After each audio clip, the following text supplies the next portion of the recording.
No problem.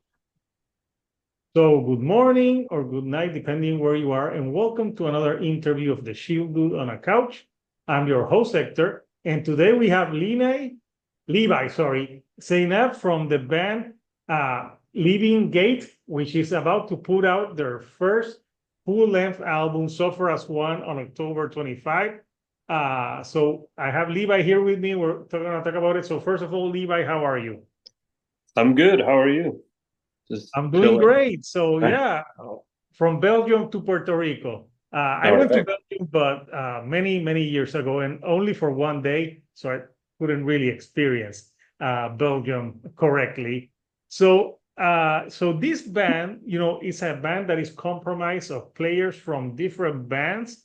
But you guys were touring with your other bands that you had, and you decided that you had a love for death metal. So tell me a little bit about how you guys got together, because I know you put out an EP back in 2020, but this will be your proper full length album debut. So tell me a little bit about how you guys decided to form the band.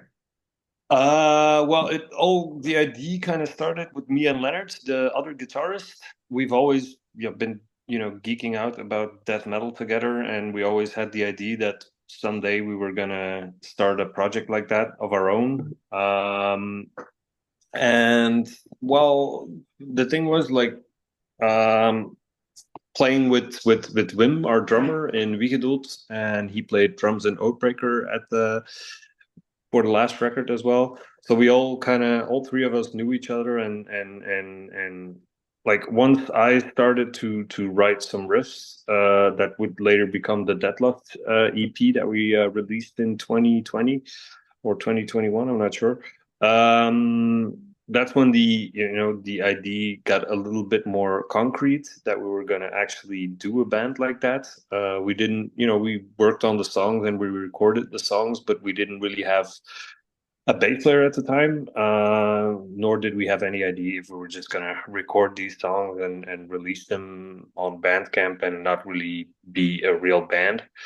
But then Wiegedood toured with Job in 2019, and that's when we got to meet Aaron, which also turned out to be a bit of a death metal geek and a technical uh, bass guitar nerd.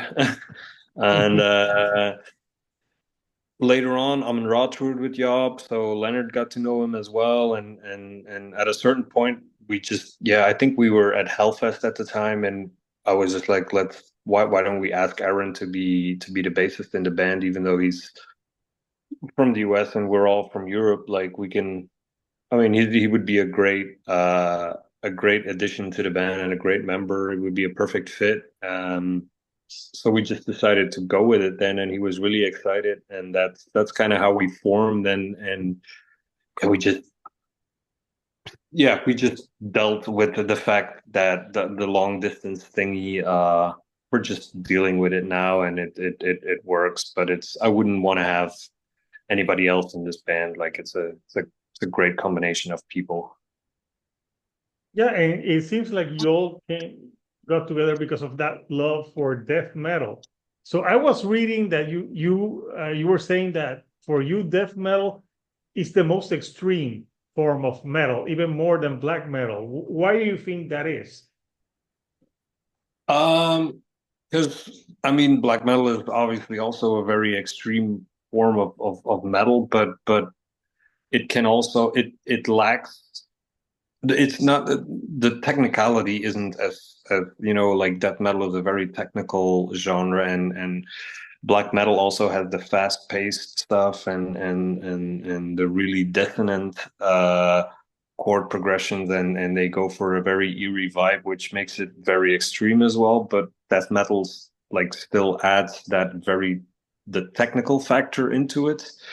And that makes it just like that little bit more extreme than black metal. Like black metal kind of more goes for an atmospheric vibe. Of course, there's a lot of black metal bands who play really fast and who also do technical stuff, but it's more of an atmospheric thing still, where death metal kind of revolves around brutality and just heaviness and stuff like that. Yeah. So when I was actually like going on YouTube to watch your music videos, when I put Living Gate, the first thing that popped in there, apparently there's a church called Living Gate Church. So that's the first thing that, yes, that's the first thing that popped into my. I'm like, no, no. But then I saw your music, the music videos you have for your two singles.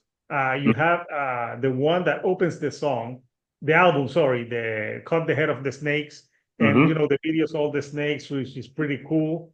Uh, and I also saw Hunting Maggots, which is Mm-hmm. the two videos that you have, and yeah, two very brutal songs, but kind of different in each way. So, tell me a little bit about.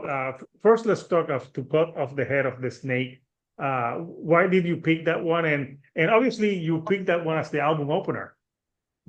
Yeah, because I think it's one of our more technical and our most varied songs on the album. There's a lot of stuff going on there. I think it's also one of the longest songs on the whole record. And I think that it's a good like synopsis of what Living Gate is. There's a little bit of everything that's to come on the record is in that song, and that's why to us it was like a good way of introducing the record to the world. Like that seemed like a very good um a composition of what the rest of the album entails, you know. Yeah, and then you have the other single with the maggots. So tell me a little bit about that other one. That is one of the first songs we wrote for the album. It's one of the oldest songs that's on there, and I don't know. I really like the because it's structurally it's a very good song. I think it has a very good flow to it. And yeah, I really thought like it also has a bit of everything in there. There's really fast-paced stuff in there. There's also points in the song where we like pull back the gas a little bit, and I also think it's a good representation of what Living Gate entails. Like we're not the kind of band that goes at 210 BPM constantly. Like we're not afraid to kind of pull back here and there, um, which is something I also like appreciate in other bands and other music I listen to. Um, so yeah, it kind of represents the sound of Living Gate pretty well, I think. Yeah. So the album in nature seems very nihilistic, and it's called Suffer as One, Hmm. which is a great album title. So tell me a little bit about your process writing these lyrics for this record. Um, the thing is, like, I didn't want to write um like in the classic style of death metal records where Cannibal Corpse has the really gory serial killer butchering people vibe to their lyrics Mhm. and do a really great job at it, and a lot of bands do, and they do it so well, and it's not really who I am. I would feel a bit forced to do that kind of gory stuff. It wouldn't feel like it came from the heart really, or I can match any of the stuff that's out there in that style. So I kind of the thing is I have to write lyrics for Wiegedood, for Living Gate, for Crouch. So I have a lot of lyrical duties. And it's nice for me that everything is kind of divided up into like I have a very specific style of writing lyrics for Wiegedood. I have a different style for writing lyrics for Crouch, and I developed a kind of I don't know, like it may sound nihilistic, but it's more like an observatory aspect Point of to it. view. Yeah. Yeah, it's I don't really there's not a lot of opinions on the record. There's not a lot of, standpoints on there. There's just um descriptions of things that I see happen around me, like in my close circles, or even broader in like worldwide, how I perceive what's going on in the world, and how things are, what the evolution is of humanity, and what path we're on. And that's basically like the core of all the lyrics on the record. It's just an observatory, has an observatory vibe to it, without taking much of a standpoint. It's just like an observer. You're watching what's happening, and it's like telling what's happening without like having like without saying like an opinion on it. It's like just Exactly. storytelling of what's happening. Exactly. Okay. And how I perceive it, because it's also like it's hard to it's hard to perceive the world because there's so much information coming at you, and I think everybody perceives it in a different way, and it reaches, like, depending on where you live or what your circle of friends is, or Yeah, how you your upbringing or everything, exactly, yeah, your culture. Yeah. exactly, your culture is everything. It kind of, you know uh what's the word, it influences your point of view. And so I just wanted to like send my perception out there without saying whether it's a good thing or a bad thing, or how I feel about it. It's just, yeah, it's just my perception on life around me. Okay. So I want to show the artwork for the upcoming album, Suffer as One. It's a great artwork, and I don't know. When I was watching the other day like a documentary, and that looks like a beehive. It kind of But does, yeah. There's the like the original, I like the idea when we were brainstorming about it with Maralt, who did the drawing. We wanted to have like a kind of a huge entity like that looks like a being, but that's made out of uh all these little kinds of smaller entities that are glued together, and that are connected in their own way, but they form this bigger creature and entity. And we of course gave him a lot of creative freedom to have to do his take on it. And he wanted to incorporate like some kind of insect face in it, um, with an abyss in his head. So that's what he came up with, and it looks great. yeah, it does look pretty cool. So I know Suffer as One is the title, but you also have a song called that. Uh, how important was you like when you were coming up with a name for this album? How did you pick Suffer as One? I know it's you see that, and yeah, it's a very striking three words. Yeah, kind of. It's always difficult to because like lyrically, it's not really a concept album, or I don't really write like a whole theme out for a whole album that spans across all the songs. So it was, but we still wanted it something that represented the majority of the album, or the general vibe of it. And Suffer as One was, like I said, it's a perception of the world, and humanity around me, and it's suffering as one is kind of a theme that reoccurs a lot in a lot of the songs.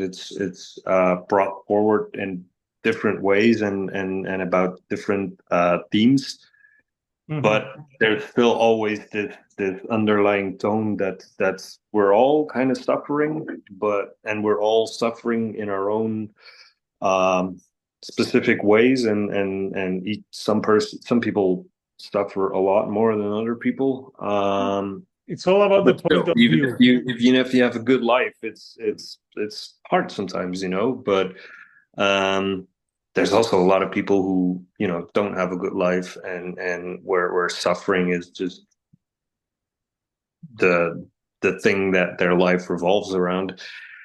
And it kind of Suffer as One is also has kind of a positive vibe to it, I think, in the sense that we should come together more and like see each other's suffering and see each other's struggles in life and knowing that, instead of there's so much hate and aggression in the world and it's very counterproductive. I think it would be a lot better if we kind of came together and shared our suffering and like carried the load together instead of, uh, blaming this and that and blaming each other and so that's kind of what the underlying theme is for the record, and that's why we chose that title.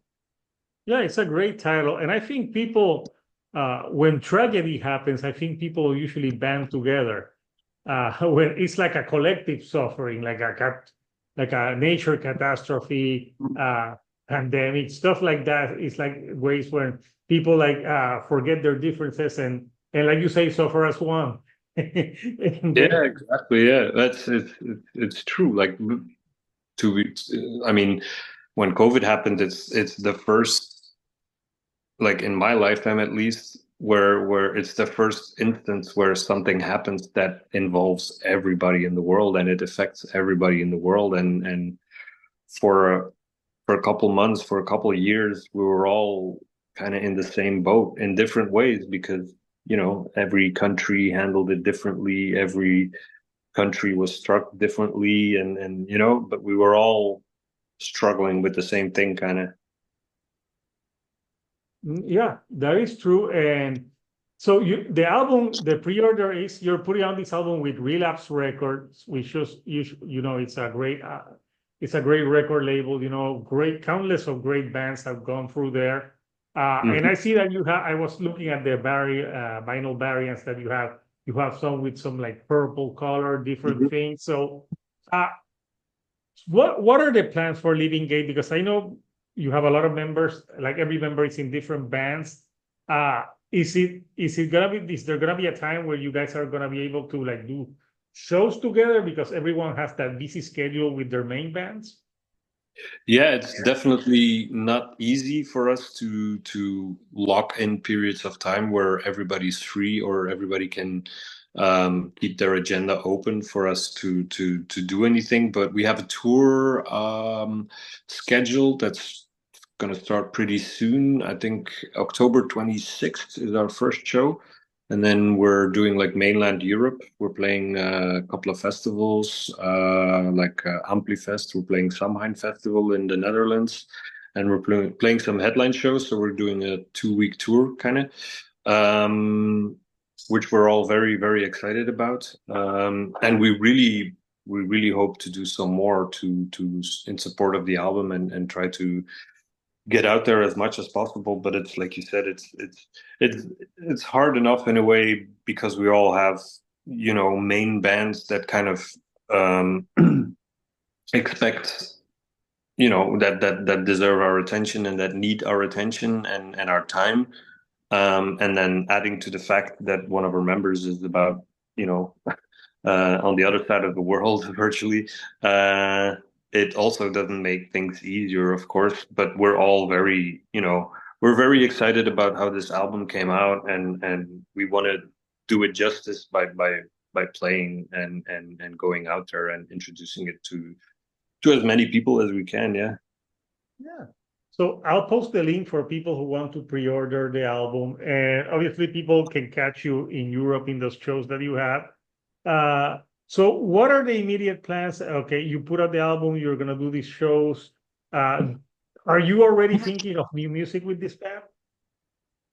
Not yet at the moment. Well, yes and no. Like already have some riffs that I recorded because at a yeah, we never jam or anything because it's also Mhm. kind of impossible with Aaron being on the other side of the world. So, but we never Oh, get yeah. together, even the three of us, Lennart and me and Wim. We only rehearse when there's actual material to work on. Um, but to my, the way I see it, there's definitely more music in us, and we can definitely still build on what we did with this album. And I think everybody's in the same boat about that. Like I think we all want to explore how far we can get with Living Gate, even though it's not an optimal situation. It feels less like a side project than it did in the beginning. You know, it's never going to be the main band because we're you know we have there's Jaap, Amenra, Wiegedood, there's you know those are a lot bigger fish, but it feels less like a side project. In the beginning, it was just like this thing that we were gonna do. But now that the record is coming out soon and we're actually trying to play shows, like we really want to see where we can take this band, and I think new music will definitely be a part of that. Just a matter of finding time and making time to make it happen. Yeah, no, of course, yeah. Make time. Time is some when you're younger, you don't think as much as like yeah, you have time. But when you get older, you start to realize that yeah, time moves fast, and sometimes you Oh, don't have enough time. it does. It moves really fast, yeah, and it's yeah, like I said, we all have these projects and they all demand a big chunk of our time, and you can't, you know, split yourself up and be in five different places, and it's hard to work on different albums at the same time too. So it really you we really have to make kind of like The make time. best out of the time that Yeah, you have. Yeah. exactly. Yeah. So, Liva, I want to thank you for taking some time of your day to chat with me about Living Gate and everything in between. Anything that you would like to say to the people before we go? I just say just check out the album, check out the video we did for to cut off the head of a snake. And just if you're in Europe, check out our touring dates that are coming up in end of October, beginning November, and buy a ticket. Uh, Come see us, come say hi, and buy some merch if we Yeah. so we Yeah. I saw so we the have a shirt budget that to you record have. a new album. Yeah. The shirt that you have for pre-order. It's really cool. It's got like It's a really good the shirt. Yeah, yeah, it's a really good shirt. The people at I just Relapse, saw it. they help us out a lot with you know like the visual aspect of um you know the layout of the album and everything. They did the shirt as well, so they're really good at what they do, and so we're very happy. We're not you know we're no graphic designers, but it's great that they help us out like that. And you know turn our record into such a beautiful product at the end. Yeah, totally awesome, man. So, Levi, again, thank you for joining me from your house in Belgium here to my couch in Puerto Rico. All So, right. Couchers, you heard it here, the new album for Living Gate, Suffer as One, October 25th on Relapse Record. I'll post the link for you to get it. So, until next time, this is All Hector, right. the Shield Dude on a couch, and I'll see you all right here on the couch. Thank you and goodbye.